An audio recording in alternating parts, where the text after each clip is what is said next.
That's right, Jesse. It's been almost 10 years since Rod Covlin was first suspected of murdering his wealthy and estranged wife. The two were in the middle of a bitter divorce where Shelley, who is the sole breadwinner, was planning on writing Covlin out of her will. In 2013, Covlin even tried to frame his own young daughter, faking a note from the child confessing to the murder. Jury selection will begin today, and the trial is expected to last about 2 months. Jesse, this is a big departure for Casey Anthony, who for years insisted she doesn't want to have another child. But sources close to her are saying she is now open to it. Casey, who was once dubbed the most hated woman in America, previously said she realizes having another child would be hugely controversial. But now Casey is reportedly telling friends that other people's opinions just don't matter to her.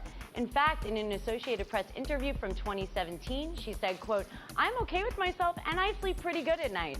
She went on to say that, quote, "If I'd be dumb enough to bring another kid into this world, knowing that there'd be potential that some other little snot-nosed kid would then say something mean to my kid, I don't think I could live with that."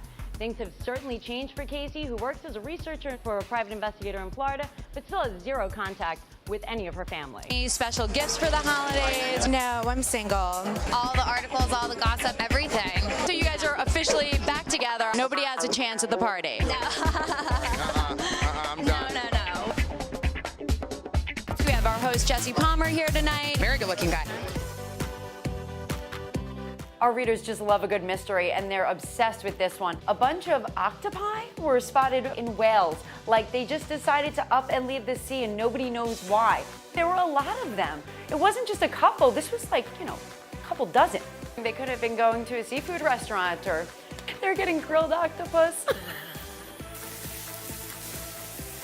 It's just wrong. We can't use that. It's terrible. That's awful. Jesse, despite his predicament, Cosby remains in good spirits and actually feels safe inside the maximum security prison in Pennsylvania. He also has a guide at his side to help him navigate since he's legally blind. We reached out to the prison where Cosby is staying, and they said that he starts his day early with breakfast in his cell, and he often chats with wife Camille over the phone since he's not allowed to have visitors yet.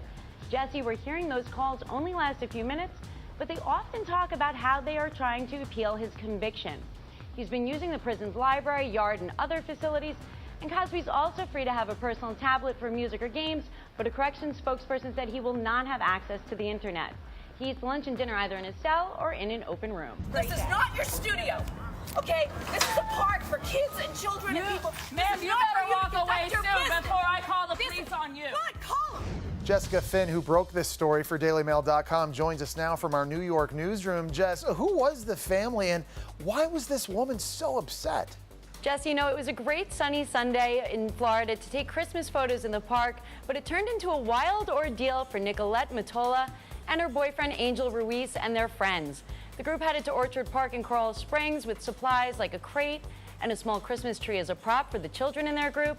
And everything was going smoothly until a man appeared from behind a fence and told them that they were breaking the law. Then his irate wife, Debbie DeCaro, appeared, and she started yelling and accusing Mottola of using the park as a studio since she was there the day before shooting photos. As DeCaro screamed at the group, the frightened children started hysterically crying off camera. Mottola does own a professional photography company, according to her Facebook page, for her business. However, the park ranger told the group that they weren't doing anything wrong, but if they're going to take photos for professional purposes, they actually need a permit. Hello. Our grandma is not breathing, and she's been coughing, and she's unconscious. Are you there by yourself? No, I'm not doing better. Okay. Now I want you to pump the chest hard and fast at least twice per second. Jesse, 62-year-old Patty Chatterson is recovering well, and it's all thanks to her hero grandsons, Keon and Grayson. Just months before the terrifying incident at home with Grandma, 10-year-old Keon and 7-year-old Grayson's mother, Lee, taught her children how to administer CPR. Their mother never thought that they would need to do it at such a young age, but now she's so thankful she taught them how. Paramedics arrived on the scene just 10 minutes after Keon and Grayson called 911. Grandma Patty told DailyMail.com that she was very lucky they knew what to do and jumped to action when they saw something was very wrong.